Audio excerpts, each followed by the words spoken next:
예, 오늘 본문은 여전히 아삽의 시 이렇게 되어 있고요. 인도자를 따라 여두둔의 법칙에 따라 부르는 노래다 이렇게 되어 있습니다. 6절에 보면 밤에 부른 노래 이렇게 되어 있거든요. 오늘 본문 전체는 두 부분으로 정확하게 구분이 됩니다. 1절부터 9절까지 이렇게 더 구체적으로 나누면 13절까지는 지금 고난 가운데 어떤 일인지는 몰라요. 역사적인 배경은 우리가 알 수 없기 때문에 고난 가운데 있는 상황에서 하나님 앞에 기도했는데 응답이 늦어짐으로 인해서 지금 고통 가운데 있는 이제 상황을 이야기하고 있고 14절부터 20절까지는 회상을 하면서 과거에 있었던 이제 출애굽 사건을 이제 기억하는 이제 그런 내용으로 전개가 됩니다. 오늘 이제 1절부터 먼저 9절까지 살펴보면 하나님 앞에 기도합니다. 우리 살아가면서 가장 중요한 일이 있다고 하면 기도지요. 그렇잖아요. 우리에게. 그런데 이 시인이 지금 어떤 상황인지는 모르지만 상당히 고통스러운 그런 환난을 만났는데 그때 하나님 앞에 기도했단 말이에요. 그런데 과거와는 달리 지금 하나님의 응답이 늦어지고 있습니다. 그럼에도 불구하고 지금 하나님 앞에 계속해서 이제 기도하는 이제 그런 내용을 우리에게 보여주고 있습니다. 내가 내 음성으로 그랬거든요. 이제 소리를 내서 하나님 앞에 부르짖었다. 또 내 음성으로 두 번 나오죠. 이렇게 하나님 앞에 이제 부르짖었는데 내게 이제 귀를 기울이시리로다. 이렇게 이제 어찌 보면 오랫동안 응답이 없는데도 불구하고 지금 더 큰 소리로 하나님 앞에 부르짖었더니 하나님께서는 반드시 때가 되면 귀를 기울이시고 응답하실 줄 믿는다. 이제 이 확신하는 그런 믿음을 가지고 지금 기도하고 있거든요. 물론 2절부터 9절까지 보면 약간 흔들렸어요. 믿음이 이제 의심하는 그런 내용이 나오거든요. 그러니까 이 말은 무슨 말이냐면 시인이 이렇게 환난 날에 기도했을 때 과거에는 이렇게 오랫동안 응답되지 아니하고 빨리빨리 응답이 됐는데 지금은 어떤 일인지 응답이 늦어지는 그럼에도 불구하고 더 큰 소리로 하나님 앞에 부르짖고 찾았다. 그러면서 1절 끝에 보면 내게 귀를 기울이시리로다. 이렇게 이제 언젠가는 하나님께서 응답하실 줄 믿는다. 그런데 이게 너무 길어졌어요. 그 응답이 길어지니까 2절부터 9절까지는 약간 믿음에 대한 회의, 우리가 의심이라고 이렇게 표현할 수 있는데 주님께서 어느 날 오병이어 기적 사건을 베풀었죠. 오병이어 기적을 행하신 이후에 예수님이 이제 산에 올라가서 따로 기도하시게 되고 제자들은 배를 타고 갈릴리를 이제 호수를 건너가게 되죠. 그런데 중간에 풍랑을 만나게 됩니다. 그래서 이제 배가 움직일 수 없는 그런 상황이 있을 때 밤에 주님이 뚜벅뚜벅 이제 걸어오는 모습을 보게 되거든요. 그때 베드로가 주시거든 나를 걷게 해달라고, 물 위로 나도 걷게 해달라고 이렇게 얘기를 하죠. 그때 주님께서 오라 이렇게 이야기를 합니다. 그럴 때 베드로가 물 위를 뚜벅뚜벅 걷다가 뭐 하게 되죠? 금방 빠지게 되죠. 그 성경을 보면 뭐라고 되어 있느냐면 이제 바다를 봤단 말이에요. 환경을 막 넘실대는 막 이 환경을 보면서 빠져들어갔거든요. 그때 예수님께서 이제 베드로를 구원해 주시면서 뭐라고 했냐면 믿음이 적은 자여 왜 의심하느냐, 의심이 들어가거든요. 그러니까 결국은 베드로가 물에 빠진 이유는 믿음이 적었고 의심했기 때문에 빠졌단 말이에요. 근데 이제 오늘 이 시인도 약간의 그런 이제 뉘앙스를 비칩니다. 그런데 뒤에 보면 스스로 이렇게 얘기를 해요. 뭐라고 얘기하느냐면 지금 되어진 상황은 하나님께로부터 되어진 일이 아니라 내가 잘못해서 그렇다. 이제 이런 고백을 하거든요. 그러니까 원인을 찾는데 결국은 내 믿음이 적어서 그랬다. 이렇게 나의 연약함 때문에 오늘 성경을 번역하기 전에는 뭐라고 되어 있냐면 연약함이라고 되어 있거든요. 우리가 먼저 9절 한번 읽어볼까요? 10절 읽어보겠습니다. 10절 읽어보면 또 내가 말하기를 이는 나의 잘못이라 지존자의 오른손의 해 그랬거든요. 내가 말하기를 이는 나의 잘못이라 이렇게 잘못이라 되어 있는데 번역되기 전에 요 성경 우리가 가지고 있는 이 성경 전에 성경 뭐라고 했냐면 연약함이라고 되어 있어요. 연약함이라고. 그러니까 이 내 믿음이 연약했고 내가 잘못해서 이런 일이 되었다. 결국은 내가 믿음이 없었구나. 내가 믿음이 없어서 내가 그렇게 기도를 했음에도 불구하고 하나님께서 응답을 더디하셨다. 이제 이런 고백을 하게 되거든요. 오늘 이렇게 이제 시인이 하나님 앞에 아무튼 이제 환난 날을 만나서 기도하게 되고 하나님을 찾게 되는데 2절이 이제 그 얘기입니다. 나의 환난 날에 내가 주를 찾았으며 밤에는 내 손을 들고 거두지 아니했다. 환난 날에 내가 주를 찾았다. 찾았다는 얘기는 뭐예요? 지금 기도했다는 얘기거든요. 1절과 연결해서 큰 소리로 응답이 없어서 더 큰 소리로 기도했다. 우리가 오랫동안 기도했음에도 불구하고 응답이 없으면 아무리 믿음이 좋은 사람들도 오늘 시인처럼 뭐 할 수밖에 없어요. 의심할 수밖에 없잖아요. 그러니까 이제 그 7절부터 8절 보면 뭐 여러 가지 얘기를 해. 하나님이 은혜를 베푸지 않으려고 하는 건가 뭐 이러면서 쭉 이제 나열을 하거든요. 그런 것처럼 이제 우리도 그럴 수 있단 말이에요.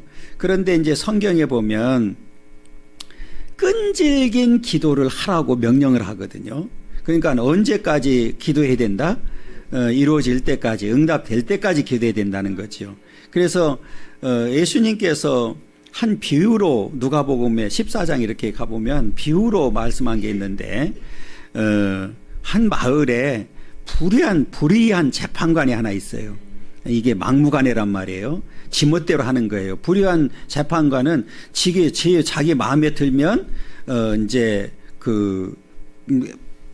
빨리 해결해주고 지 마음에 들지 않으면 안 해주는 거예요. 그러니까 이 얘기는 뭐냐면 뇌물을 많이 갖다 바치면 빨리 해결해주고 안 하면 안 되는 거잖아요. 그런데 이제 한 과부가 가서 내 소원을 좀 풀어달라고 하소연을 했는데 들어요, 안 들어요? 안 들어요. 그런데 이 과부가 계속 가거든요. 그러니까 이 재판관이 뭐 했어요? 예, 귀찮다고 하는 단어가 나와요. 이거 더 이상 놔두면 귀찮아서 내가 못 살겠다 그래서 소원을 들어주거든요. 그 이후에 주님께서 뭐라고 했냐면 하물며 아버지께서 아버지는 이 불의한 재판관도 그 과부가 계속 요구하니까 들어줬는데 하나님은 사랑의 하나님이시잖아요. 아버지는 말할 것도 없다 그 말이에요. 그러니까 우리는 어떤 경우라도 기도에 대해서는 포기하지 말고 끈질기게 기도해야 되는데 응답될까지 기도해야 된다. 그러니까 오늘 이 기도가 응답이 늦어졌는데 그럼에도 불구하고 시인이 이제 내가 주를 찾았고 밤에는 내 손을 들고 거두지 아니했다. 그러니까 낮과 밤 계속해서 뭐 했다는 얘기예요? 기도했다는 거예요. 손을 거두지 않았다는 얘기는 기도를 쉬지 않았다는 이제 이런 내용입니다.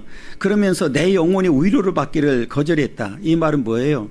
사람이 세상으로부터 나는 위로를 받을 수가 없었다 그 말이에요. 그러니까 나의 참된 위로는 하나님 한 분뿐이시고 응답도 하나님 한 분뿐이시지 세상부터 위로를 받을 수가 없다. 이 위로를 이제 생각하면 욥기에 보면 욥이 어느 날 굉장히 이제 어려움을 당했잖아요.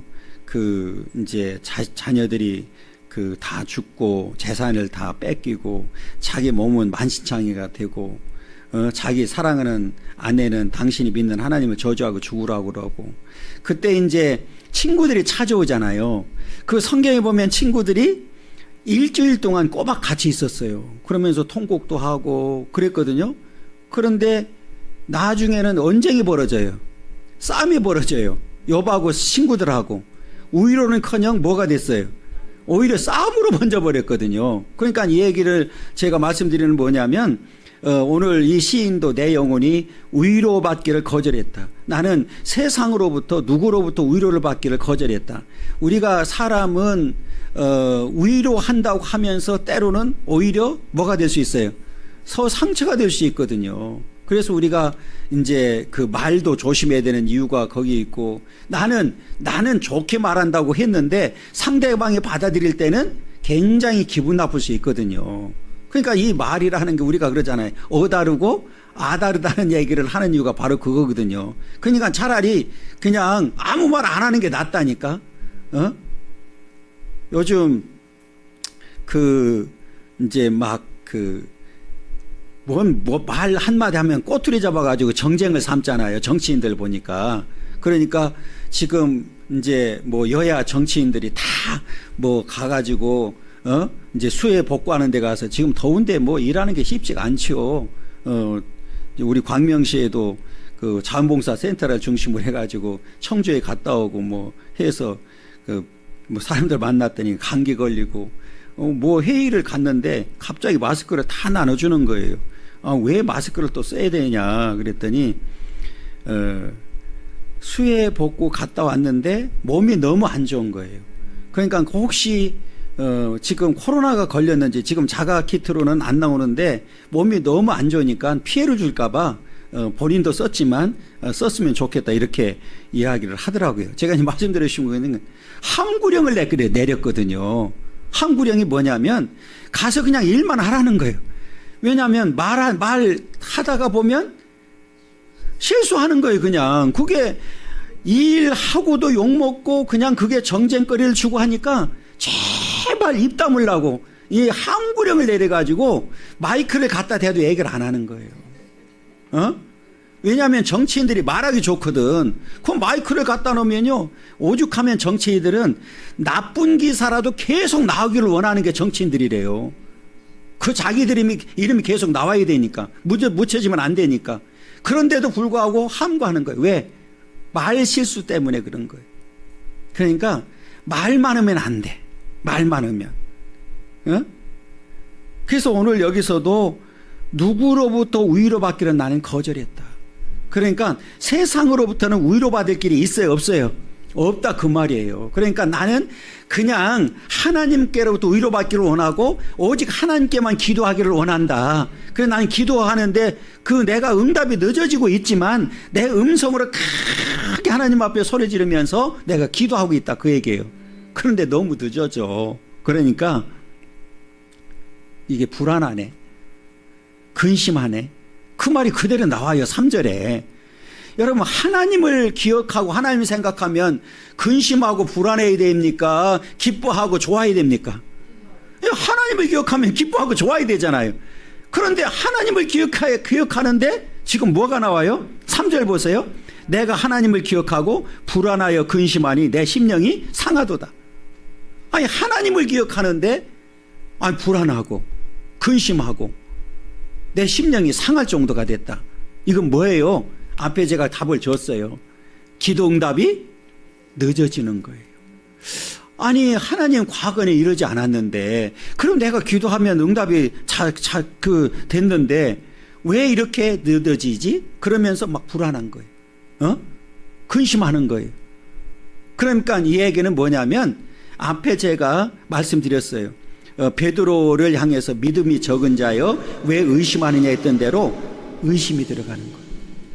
그러면 여러분, 이 하나님께서 오랫동안 응답하지 않는 이유는 어디 있을까요? 연단이죠, 연단. 때로는 이 신앙의 연단이 필요한 거예요.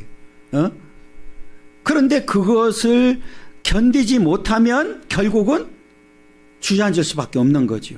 그 신앙은 무너질 수밖에 없는 거예요. 그래서 때로는 연단을 통해서 응답이 늦어질 수 있다는 사실을 우리는 분명히 기억해야 됩니다. 그러니까 하나님을 기억했는데 과거에는 그러지 않았는데 왜 지금은 이렇게 늦어지지? 그러니까 마음에 불안이 오고 근심이 생기고 내 심령이 상할 정도로. 여러분, 사람이 막 그 불안하고 염려하고 근심하고 걱정이 많으면 뭐가 없어요? 잠이 없죠. 오늘 똑같이 얘기를 해요. 4절 보세요. 4절. 제가 얘기하는 게 아니에요. 지금 주께서 내가 눈을 붙이지 못하게 하시니 그랬어요. 눈을 붙이지 못하게 한다는 얘기는 뭐예요? 잠 못 자게 만드는 거예요, 지금. 왜? 아니, 내가 막 밤낮 기도하는데 하나님이 응답이 늦어지지. 그래서 나는 마음이 불안하고 근심하고 내 심령이 상할 정도가 돼서 뭐지 이거 도대체 왜 그러지? 그러면서 잠 못 이루는 거예요. 잠 못 이루는 거예요. 그 잠을 못 이루니까 내가 괴로워서 말할 수 없어요. 얼마나 괴로운지.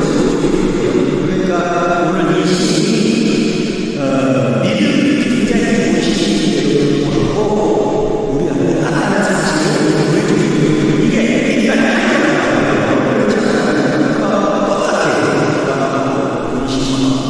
잠도 못 자고 막 낙심하고 막 괴로워하고 그런데 그런 가운데서도 지나간 세월을 기억했다. 생각해봤다. 이건 뭐예요? 비교하는 거예요. 하나님이 그때는 안 그랬는데 왜 그러시지? 왜 지금 응답이 이렇게 늦지? 이제 이런 거예요. 그게 5절이 그 얘기거든요. 내가 옛날 고 지나간 세월을 생각하여 싸우며 밤에 부른 노래를 내가 기억하여 내 심령으로 내가 내 마음으로 간구하기를. 그러니까 과거를 생각해 보니까 내가 기도할 때마다 하나님이 응답하셨는데, 그리고 내가 그 환난 때에 이 밤이라고 하는 문자적인 밤도 있지만 환난의 때를 말하고 있거든요. 그래서 그 2절에 나의 환난 날이 그랬잖아요. 환난 날을 말하거든요. 똑같은.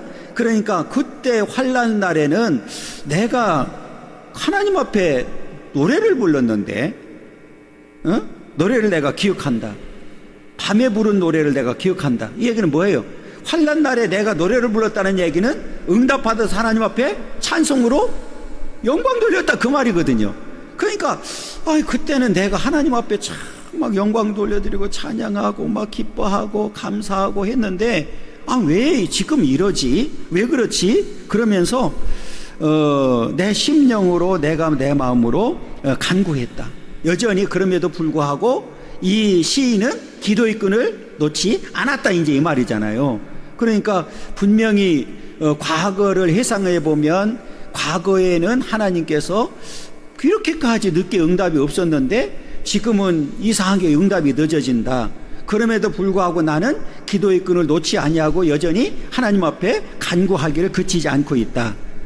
그러면서 지금 상황을 이제 7절 8절에서 적나라하게 얘기하고 있어요. 뭐라고 얘기하냐면 7절 뭐라고 했어요? 주께서 영원히 버리실까? 다시는 은혜를 베풀지 아니하실까? 그의 인자하심은 영원히 끝났는가? 그의 약속하심도 영구히 폐하였는가? 하나님이 그가 베푸실 은혜를 잊으셨는가? 노하심으로 그가 베푸실 긍휼을 그치셨는가 하였나이다.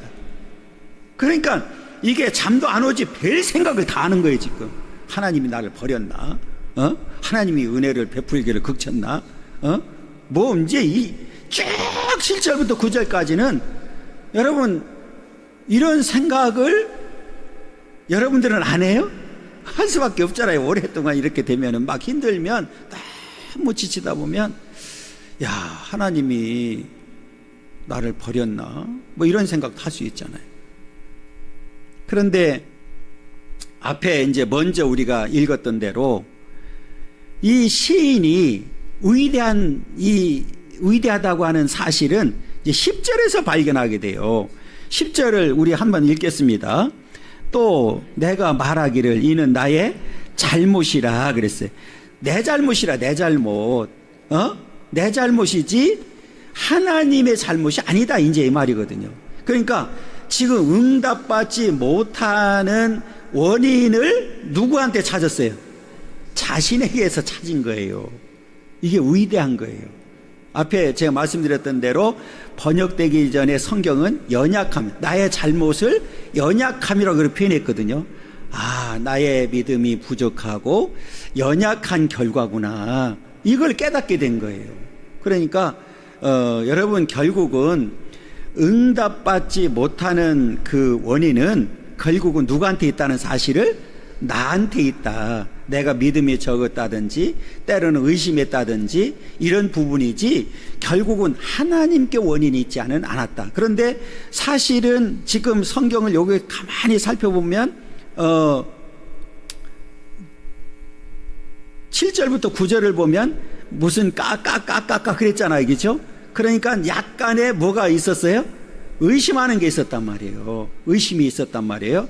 하나님이 어떻게 이러시지? 이제 이런 의심이 있었는데 결론은 하나님의 잘못이 아니라 나의 잘못이구나, 이렇게 이제 깨닫게 되는 거예요. 그래서 하나님께서는 때로는 연단을 통해서 이렇게 깨닫기를 원하시고 또 그 깨달은 대로 살기를 원하는 것이죠. 그 연단이 그래서 중요한 거예요. 그러니까 때로는 이 바울도 얘기했던 것처럼 고난이 우리에게 유익이 되는 거예요. 그러니까 오랫동안 응답되지 않음이 결국은 자신을 발견하게 되고 자신의 연약함, 믿음이 부족함을 알게 되어서 하나님을 더 사랑하도록 만들어 주셨단 말이에요. 그러니까 이 시인에게도 결국은 이 환난 날이, 응답이 늦어짐이 더 유익이 됐다는 사실을 우리에게 가르쳐 주고 있는 거예요. 그러니까 물론 그 과정 속에서는 너무 힘들었고 때로는 의심도 했지만 결과적으로는 나에게 유익이 됐다, 이제 이렇게 우리가 이제 결론을 내릴 수 있죠.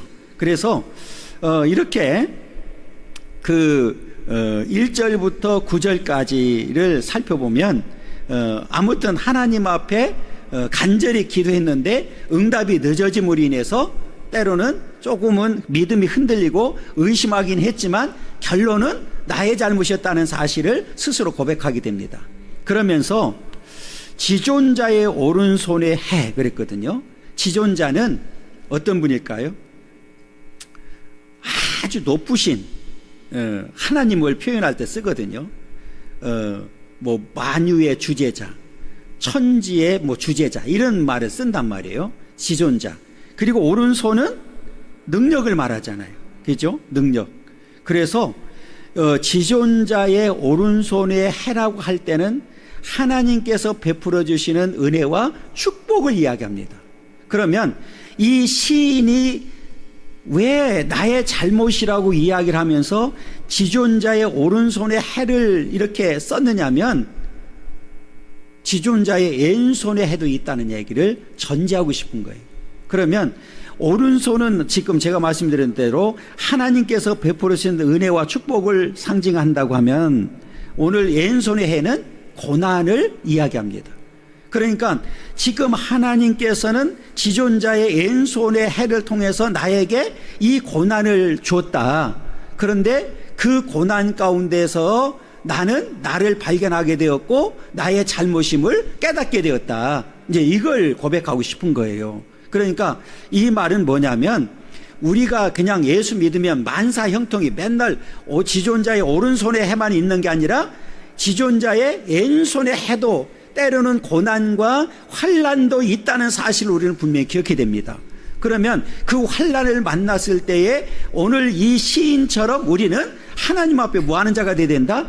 기도하는 자가 되어야 되는데 끈질기게 끝까지 기도하게 되면 반드시 응답된다. 그 얘기를 하고 싶은 거예요. 그러면서 이제 이 시인이 과거를 회상하거든요. 하나님을 이제 그 말씀을 묵상합니다. 우리 12절 먼저 읽어보겠습니다. 여기에 이제 이게 왜 전환점이 되기 때문에 제가 먼저 읽자고 하는 거예요. 읽습니다. 12절. 또 주의 모든 일을 작은 소리로 읊조리며 주의 행사를 낮은 소리로 되뇌이다. 뭐냐면 묵상하는 거예요. 하나님을, 말씀을 묵상하는 거예요. 그리고 과거를 묵상하는 거예요. 그 묵상함으로 인해서 결정적인 전환점을 가져오게 됩니다. 그러니까 앞에 나의 잘못이라고 이렇게 시인한 정도가 아니라, 여러분 그 먼저 우리 13절 한번 읽어보겠습니다. 13절. 그 묵상하고 난 다음에 시인이 하나님을 뭐라고 고백하는지를 봐야 되는데, 읽습니다. 하나님이여 주의 도는 극히 거룩하시오니 하나님과 같이 위대하신 신이 누굽니까? 위대한 신이 있다 없다? 없다 그 말이에요. 여기 거룩하다는 말을 원어를 우리가 찾아보면 완전하다는 뜻을 가지고 있습니다. 그러니까 하나님이 하시는 일은 완전하다, 이제 그 말이에요. 그러니까 지금 나는 깨닫지를 못했는데 지금 나에게 한 일도 하나님이 하신 일은 완전하다 그 말이에요. 그러니까 하나님보다 위대한 신이 이 땅에는 있다 없다? 없다 그 말이에요.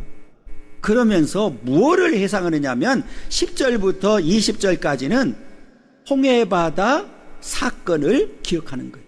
이스라엘 백성들이 출애굽해서 가나안 땅에 가는 그런 과정 가운데서 일어났던 사건을 기억하면서 하나님께서 이렇게 구속해 주셨다, 이렇게 속량해 주셨다, 이렇게 은혜를 베풀어 주셨다, 그런 사실처럼 우리는 모르지만 하나님은 우리의 목자가 되어 주셔서 우리를 여기까지 인도해 주셨고 앞으로도 계속해서 인도하신다, 이걸 고백하는 거예요. 다 했어요.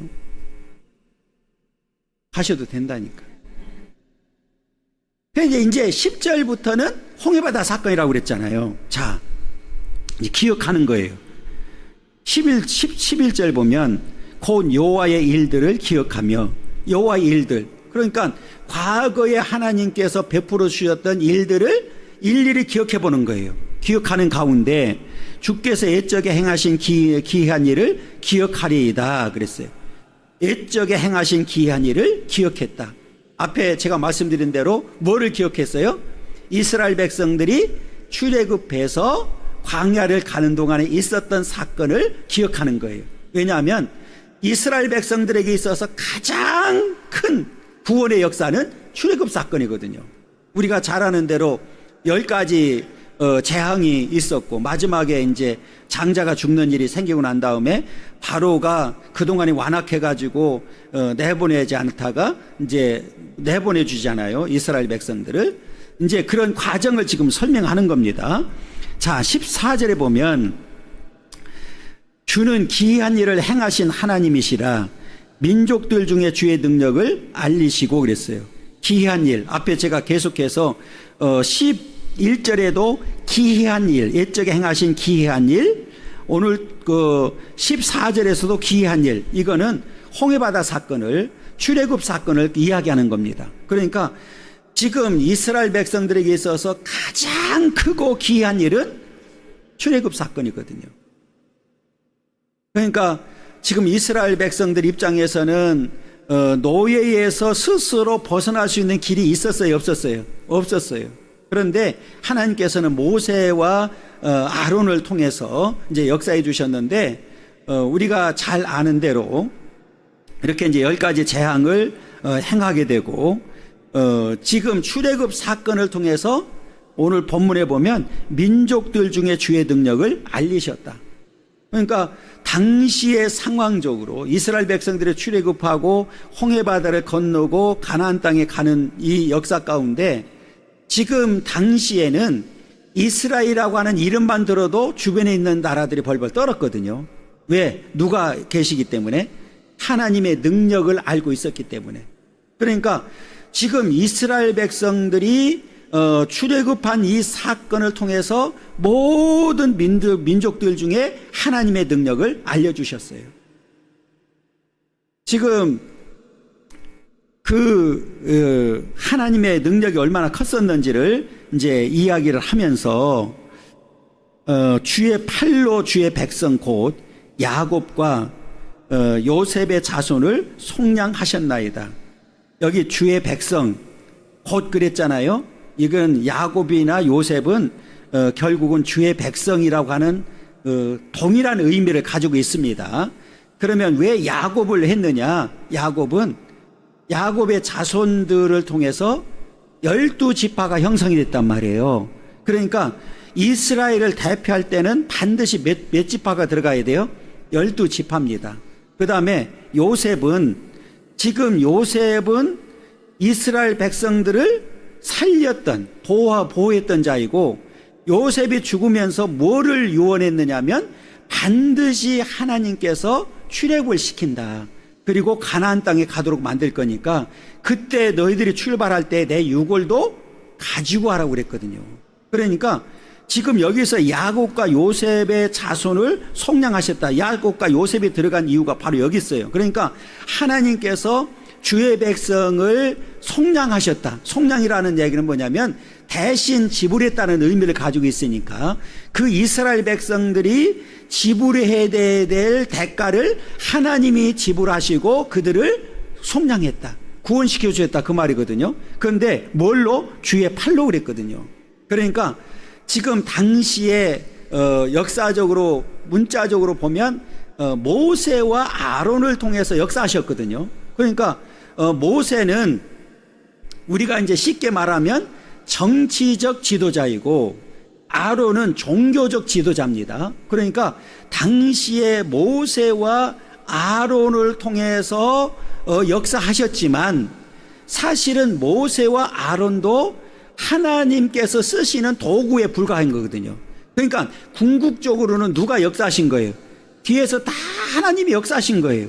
10가지 재앙이든지 홍해바다가 갈라지는 역사라든지 반석을 쳐서 물을 낸다든지 하는 모든 과정은 그냥 모세와 아론은 도구로 사용된 것뿐이지 하나님의 주의 팔의 능력에 의해서 지금 그들이 출애굽하게 되었고 광야도 가게 되었다. 이제 그 말이에요. 그래서 주의 팔이란 말을 쓴 이유가 바로 여기 있습니다. 그러면서 하나님이여 물들이 주를 보았나이다.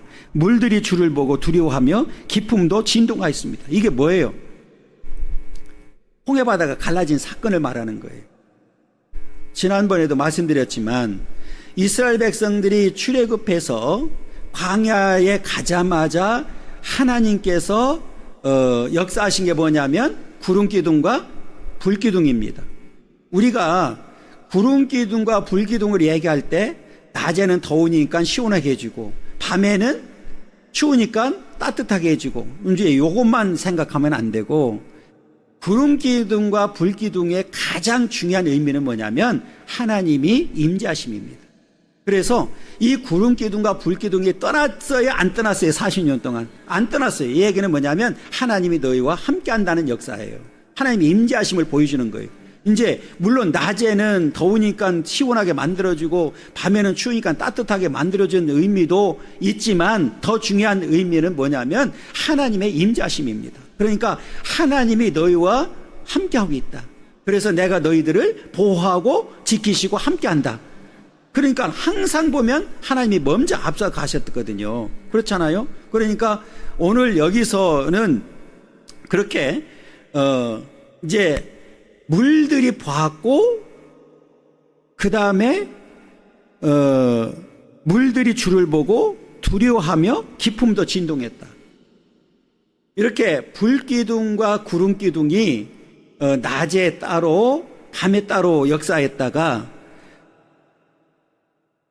홍해바다가 갈라질 때를 보면 모세가 지팡이를 통해서 홍해바다를 딱 갈라지니까 앞에는 그 불기둥이 이스라엘 백성들을 인도를 하고 있거든요. 성경에 보면 앞에는 불기둥이 쫙 먼저 가요. 가장 앞서서 가면서 이스라엘 백성들을 불기둥으로 뭐예요? 환하게 비춰줬다는 얘기잖아요. 그러니까 안전하게 이제 건너게 만들고, 구름기둥은 이스라엘 백성들의 후미를 막아버렸어요. 그러니까 뒤에 애국 군대는 어떻게 됐어요? 캄캄해진 거예요. 그런데 우리가 잘 아는 대로 홍해 바다가 갈라지기 전에 역사를 보면 하나님의 능력을 민족들 중에 알리셨다고 그랬잖아요. 이스라엘 백성들이 그렇게 10가지 재앙을 통해서 그 출발을 했고, 애굽의 바로의 손에서 벗어나서 출발을 했고, 광야에 들어서자마자 하나님께서는 구름기둥과 불기둥으로 함께해 주셨고, 그렇게 역사를 체험했습니다. 그런데 이들이 며칠 만에 원망하고 불평했죠? 예, 딱 3일입니다. 우리가 작심 며칠? 뭔 3일이야, 3초지. 요즘은 작심 3초래, 빨라가지고. 옛날에는 3일이었고 요즘은 3초래, 3초. 3초도 못 간대. 3일 만에, 딱 3일 만에 앞에는 홍해바다가 있고 뒤에는 애국군대가 쫓아오는 거예요. 그 출애굽기 14장, 제가 기억하기로는 출애굽기 14장에 가보면 이스라엘 백성들이 이제 앞에 홍해바다가 만나고 뒤에 애국군대가 추격하니까 모세와 아론을 향해서 원망하고 불평합니다.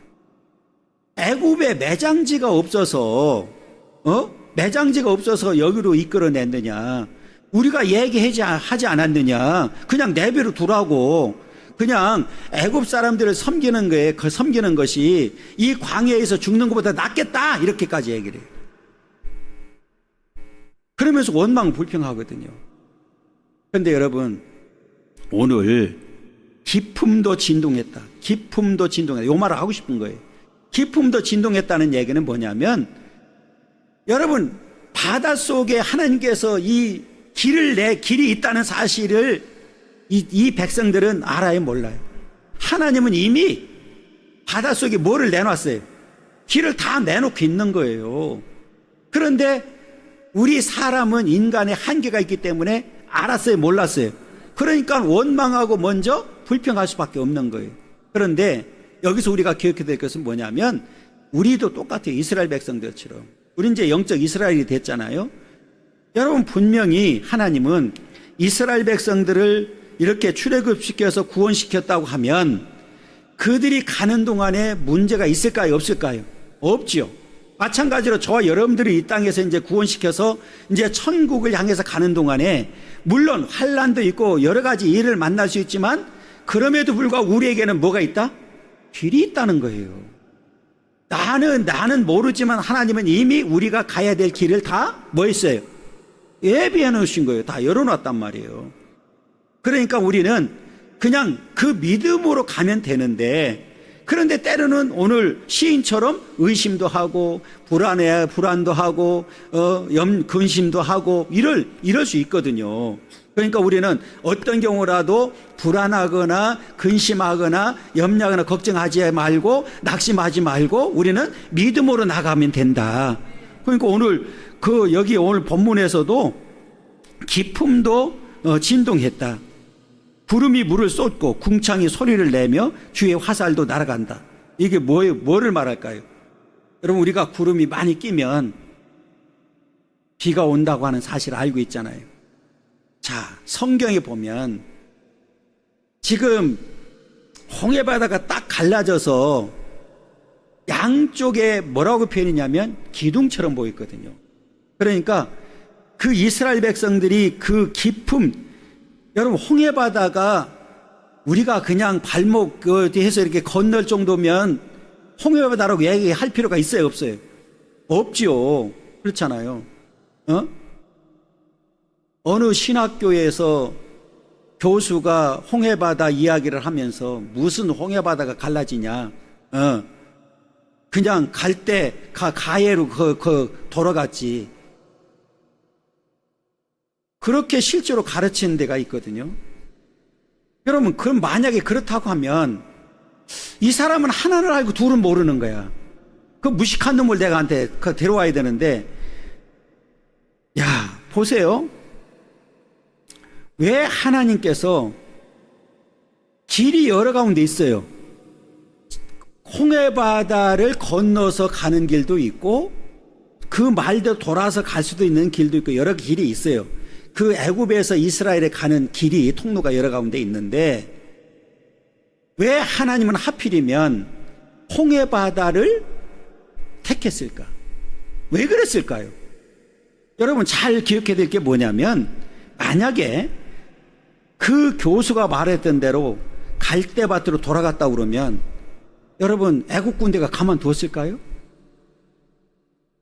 아니 생각을 해보세요. 지금 애국 군대가 그냥 뒀겠냐고요. 거기 뭐 병거 600에 뭐 해가지고 정예 군인을 다 보냈거든요. 그러면 지금 이스라엘 백성들은 200만이 넘는 인구지만 전쟁 준비한 사람이 아니에요. 그냥 무장해서 와서 그냥 칼이 뚫리면 속수무책으로 다 죽어야 됩니다. 생각을 해보세요. 그렇잖아요. 왜 하나님께서는 다른 길도 있는데 돌리지 않냐고 왜 홍해바다로 가도록 만들었을까요? 여러분, 자, 홍해바다 사건을 통해서 더 이상 애국 군대가 쫓아올 수가 있습니까? 없습니까? 없어요. 없도록 만들었어요. 안전하게 끝나버렸어요. 뒤에서 추적하는 일에 대해서는 완전하게 끝나버렸습니다. 이해가 됐어요? 그러니까 이 얘기는 뭐냐면 하나님 앞에는 그래 너희들이 이 홍해바다 앞에서 원망하고 불평하는 내가 이야기를 다 들었는데 하나님 앞에는 불가능이 있다 없다? 없다는 사실을 보여준 거예요. 그러면 앞으로 광야를 가는 동안에도 불가능은 있다 없다? 없다. 이것을 보여주고 싶은 거예요. 그리고 절대로 뒤에서 쫓아오는 애국 군대는 더 이상 너희들을 추격하지 못한다. 그래서 홍해바다를 선택한 거란 말이에요. 그리고 하나님은 이미 홍해바다 그 깊은 바다 속에 뭐를 준비하셨어요? 길을 준비하셨어요. 여기서 구름이 물을 쏟는다는 얘기는 뭐냐면 구름기둥처럼 깊으니까 바다가 깊으니까 그 물기둥이 얼마나 높아요. 그러면 이들이 볼 때는 뭐처럼 보였어요? 마치 구름처럼 보이는 거. 그리고 나서 오늘 쏟았다 얘기는 뭐예요? 지금 이스라엘 백성들이 그 불기둥과 함께 따라서 딱 모든 백성들이 육지에 발을 딛자마자 그 물이 어떻게 됐어요? 그냥 소나기 쏟아버렸단 말이에요. 그래서 지금 이 애국 군대를 뭐 했어요? 추장시킨 사건을 말하는 거예요. 이해가 됐어요? 잘 보시면 구름이 물을 쏟고 궁창이 소리를 낸다. 궁창이 소리를 낸다는 게 뭐예요? 천둥. 그 뒤에 18절에는 번개가 나와요. 그러니까 막 천둥 치고 번개 치고 하면서 난리가 난 거예요. 지금 18절 보세요. 회오리 바람 중에 주의 우레소리가 있으며 번개가 세계를 비추며 땅이 흔들리고 움직였나이다.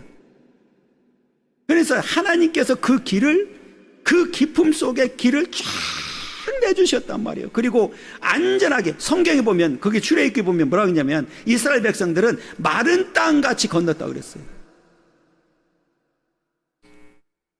여러분 바다는 글쎄 홍해바다를 한번 갈라서 봤으면 좋겠는데 돌만 있다고 저는 생각하지 않거든요.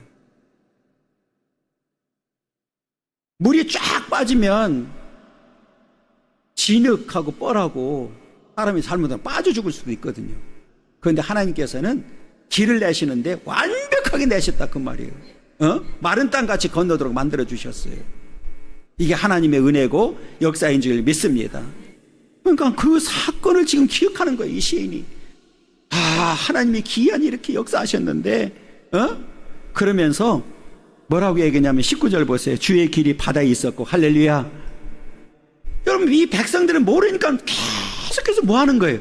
막 원망하고 불평하고 애굽에 매장지가 없어서 우리를 여기서 이끌어내가서 여기서 죽게 만들었느냐, 우리를 그냥 내버려두라고 하지 않았느냐, 애굽 사람들을 섬기는 것이 광야에서 여기서 죽는 것보다 낫겠다 그러면서 막 원망 불평하거든요. 그런데 이미 하나님께서는 뭐를 예비하셨어요? 길을 예비하셨잖아요. 주의 길이 바다에 있었다. 할렐루야. 다른 길이 아니라 주의 길이 바다에 있었다 그 말이에요. 하나님은 이미 다 준비해 놓은 거예요. 그러면 앞에 말씀드렸던 대로 그냥 믿음을 가지고 가면 돼요.